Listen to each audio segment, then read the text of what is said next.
Eh bien, j'ai reçu comme distinction le prix du major de promotion dans le parcours en gouvernance d'entreprise, administration d'entreprise. Ce titre est très important pour moi. Déjà, c'était une belle surprise parce que je ne m'y attendais pas. C'est un sentiment de fierté parce qu'il n'est pas du tout évident lorsque vous êtes dans la vie active, vous avez aussi une vie de famille, de trouver du temps pour faire une formation. Mais non seulement on y est allé, l'ERSUMA nous a beaucoup challengés et je suis très heureux. On est allé au bout et j'ai encore eu la chance d'être major de promotion. Donc c'est véritablement un sentiment de fierté qui m'anime.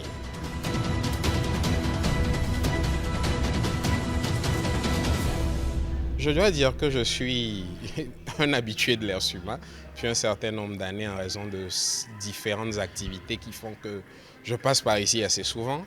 Et au fil des années, l'ERSUMA n'a cessé d'améliorer son offre de formation. Ces certificats que nous avons eu à faire, les diplômes de spécialité, c'est une première. C'était vraiment très bien de le faire ainsi et d'ajouter cela au catalogue de formation annuel où généralement on se retrouve dans tel endroit pour une semaine, parfois en ligne. Là, on a aussi ajouté maintenant ces diplômes-là. Donc, l'ERSUMA contribue significativement et efficacement à son œuvre de développement des compétences des praticiens dans l'espace OHADA. Et cela est véritablement encourageant.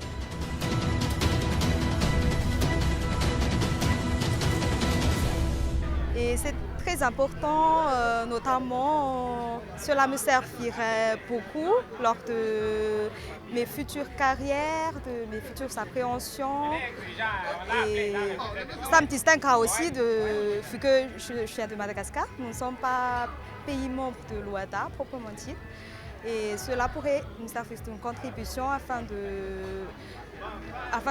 partager à mon pays ce que recouvre vraiment l'OHADA et tous les atouts qui permettraient à mon pays d'y adhérer. J'ai fait le certificat en arbitrage OHADA. Le but visé étant, j'en avais quand même déjà une certaine pratique, mais je voulais approfondir mes connaissances en la matière. C'est pour cela que je me suis inscrit et donc il s'agit de cultiver cela davantage, de se donner toutes les opportunités, de chercher toutes les opportunités qui puissent donc me permettre d'exercer en tant qu'arbitre.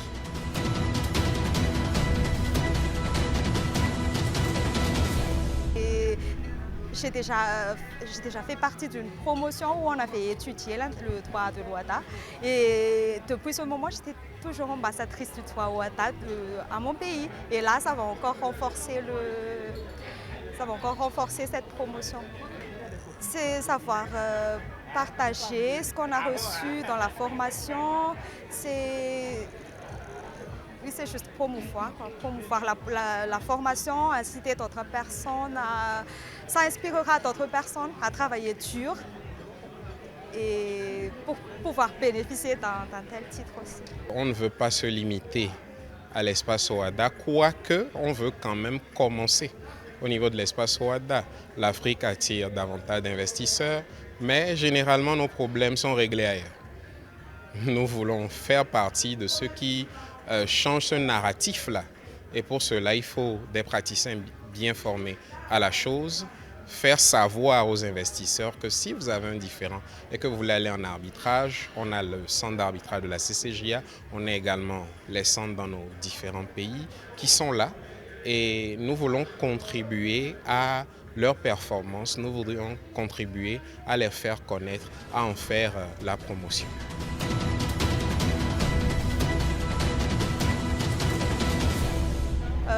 Bien évidemment, j'inviterai les personnes, que ce soit parmi les membres de l'État, de l'OHADA ou bien des pays tiers. Je les inviterai positivement à participer à la formation parce que cela enrichirait non seulement leur appréhension personnelle, mais surtout ça contribuera à l'économie de leur pays et tout ça. Donc pour moi, ce n'est pas uniquement pour moi mon titre, mais ça servira de base aussi sur le monde des affaires, des entreprises dans mon pays. Donc je recommande vivement la formation. Bien que ça a été un peu intense, ça a récolté ses fruits. N'arrivez jamais à un niveau où vous dites c'est bon. Je suis docteur en droit, j'aurais pu très bien me dire c'est bon, mais non, ce n'est pas bon. Continuez à vous former, continuez à améliorer vos compétences et surtout en matière juridique, en matière de droit. Le droit, il évolue tout le temps.